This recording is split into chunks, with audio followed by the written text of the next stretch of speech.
Баршаңызға қайырлы күн. Бүгін Құрсаудағы қыз түрік сериалының кейіпкері Хайри туралы ақпаратпен бөлісемін. Хайри шынайы өмірде қандай адам, оның өмір жолы қандай сынақтардан тұрды, сол туралы бөлісемін. Сондықтан видеоны соңына дейін қарап, лайк басып, пікір қалдырып, достарыңызбен бөлісе отырыңыз. Сонымен Құрсаудағы қыз телехикаясы шынайы өмірде болған оқиғалар арқылы бейнеленген. Ол Хайридің психолог Гүлсерен ханымға баруынан басталады.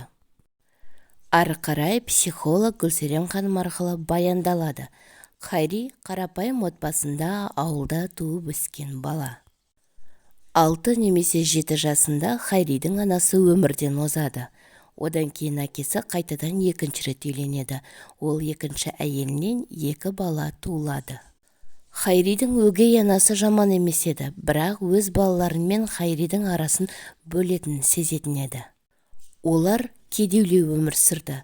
Хайридің ең жақын адамы болып, оның ағасы еді. Оның әкесі өте қатал адам тұғын. Арада 5 жыл уақыт өтеді. Хайридің ағасы трактордың астына абайсызда түсіп, мерт болады. Хайри өзінің жақын ағасынан айырылғаннан қатты қиналады. Ол Гүлсерен ханымға барлығын айтады, өзінің бала болғысы келмейтінін түсіндіреді. Бір кездері Хайри армияға барады. Армиядан келген соң оның өгей анасы Түрканға үйлендіреді. Хайри махаббаттың не екенін де білмеді. Лицейді бітіргеннен кейін Хайри электрик болып жұмыс жасайды. Ал кейінірек оның отбасы барлығы Анкараға көшеді.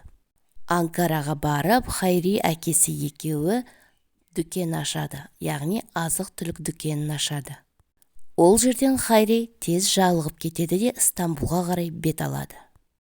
Стамбулға барып, Көреғұлы отбасының бір қонақ үйінде барып қызметке орналасады. Кейіннен ол Рафет мырзаның жүргізушісі болады, одан кейін Налян ханымның жүргізуші болып жүреді.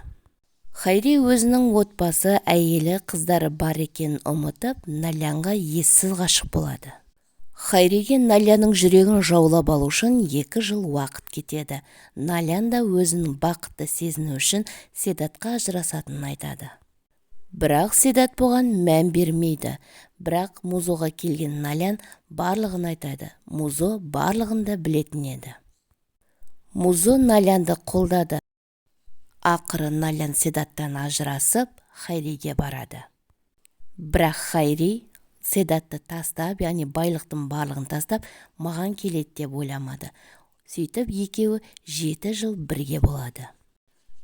Налян Түркан туралы барлығын біледі, бірақ Хайриге ажыраспауын өтінді. Өзі сияқты отбасының шайқалғанын қаламады. Ал Түркан болса, Налянды Хайридің әріптесі деп жүр, бірақ ол екеуінің арасында бір байланыс бар екен Түркан сезетін еді.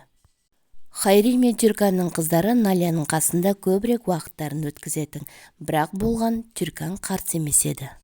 Түркан да кейінірек психолог ханымға барып, Налянның оның өмірінде пайда болғанына өте қуанды. Қыздарының ашық жарқын жүруі, Хайридің оған қол көтеруі тоқтаған еді.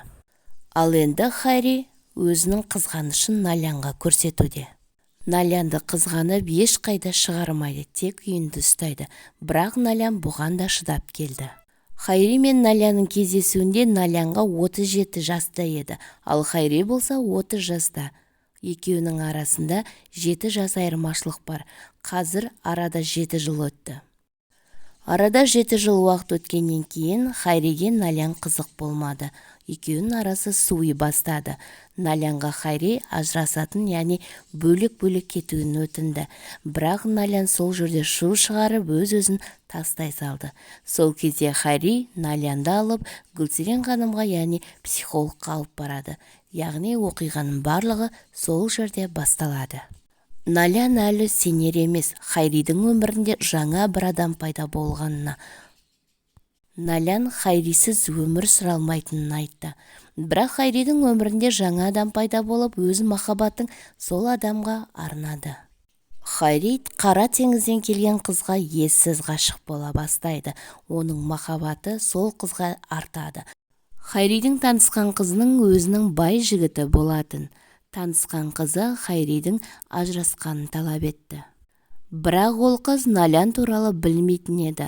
Ол да Хайриге өзінің жігітін тастап кететінін айтады. Хайриді бұл сөздер қанаттандырды, яғни ол үшін барлық қыздар байлығынан, жігітінен бас тартқаны оны қуантты. Психолог ханымның айтуы бойынша, Хайри ханзада күйінен қарапайым ауыл бала күйіне жаңа сүйіктісімен барғысы келетінін айтады. Бірақ соған қарамастан Хайри Налянды, Тюрканды және жаңа тапқан сүйіктісін де жібергісі келмейді. Ол Хайриге де Тюрканға да өтірік айтып келді. Ол Налянға жаңа тапқан сүйіктісінің ағалары оған қинап, қорқытып үйлендіріп жатыр деп айтады. Үшеуін бірде алдап, Хайри уақыт созып жүреді.